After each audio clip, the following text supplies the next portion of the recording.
अगर आपको लगता है कि हीरे का कारोबार सिर्फ विदेशों पर चलता है तो ये खबर आपकी सोच बदल सकती है, क्योंकि इस वक्त भारत के डायमंड कारोबार की तस्वीर दो हिस्सों में बटी हुई है। पहली तस्वीर कहती है कि भारत से हीरे का एक्सपोर्ट लगातार घट रहा है, लेकिन दूसरी तस्वीर बिल्कुल उलट है।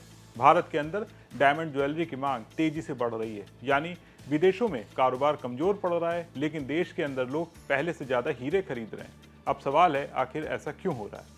क्यों भारत में लोग अब सोने की जगह हीरे खरीदने में ज्यादा दिलचस्पी दिखा रहे हैं? क्या बाजार में बड़ा बदलाव आने वाला है? पूरा मामला इस वीडियो में हम आपको बताने जा रहे हैं। नमस्कार, मैं सौरभ दीक्षित और आप देख रहे हैं बिस्तक। सबसे पहले बात करते हैं एक्सपोर्ट की। भारत दुनिया के सबसे बड़े कट और पॉलिश किए गए हीरों के केंद्र में से एक है। यहीं पर कच्चे हीरों को काटा, चमकाया और फिर दुनिया भर में भेजा जाता है। लेकिन पिछले 2 साल से इस कारोबार पर दबाव बना हुआ है।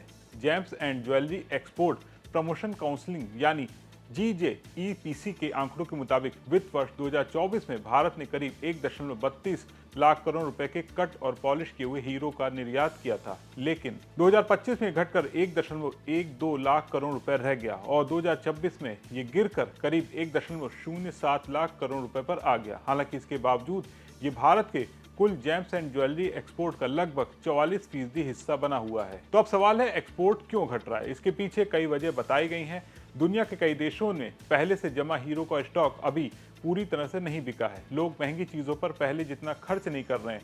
अमेरिका में टैरिफ यानी आयात शुल्क को लेकर अनिश्चितता बनी हुई है और लैब में तैयार होने वाले हीरो यानी लैब ग्रोथ डायमंड की कीमतों में भी गिरावट आई है। यानी ज्यादा मात्रा में हीरे बिके जरूर, लेकिन उनकी कीमत कम हो गई। अब कहानी का दूसरा हिस्सा, यहीं से तस्वीर बदलती है। जहां विदेशों में मांग कमजोर है, वहीं भारत में बड़े ज्वेलरी ब्रांड लगातार डायमंड कारोबार में निवेश बढ़ा रहे हैं। अब बात करते हैं भारत के बदलते ग्राहक की। जानकारों का कहना है कि असली मौका अब एक्सपोर्ट में नहीं बल्कि भारत के घरेलू बाजार में है। उनके मुताबिक आज का युवा ग्राहक सिर्फ शादी के लिए नहीं बल्कि रोज पहनने के लिए भी डायमंड ज्वेलरी खरीद रहा है। यानी अब हीरे सिर्फ शादी ब्याह तक सीमित नहीं रहे, वो फैशन और रोजमर्रा की लाइफ स्टाइल का हिस्सा भी बन रहे हैं।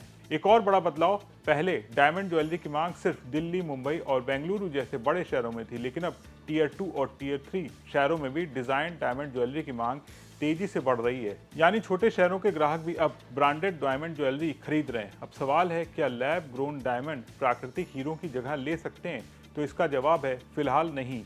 कुल मिलाकर भारत का डायमंड एक्सपोर्ट फिलहाल मुश्किल दौर से गुजर रहा है। विदेशों में मांग कमजोर है और कीमतों पर दबाव बना हुआ है, लेकिन दूसरी तरफ भारत का घरेलू बाजार तेजी से बढ़ रहा है।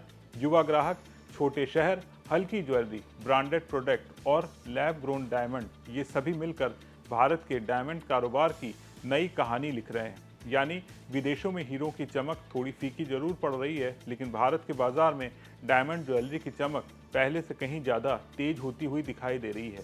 आपका इस पर क्या सोचना है? कमेंट करके लिखना ना भूलें और बिजनेस जगत की तमाम बड़ी खबरों को देखने के लिए बने रहें बिस्तक के साथ।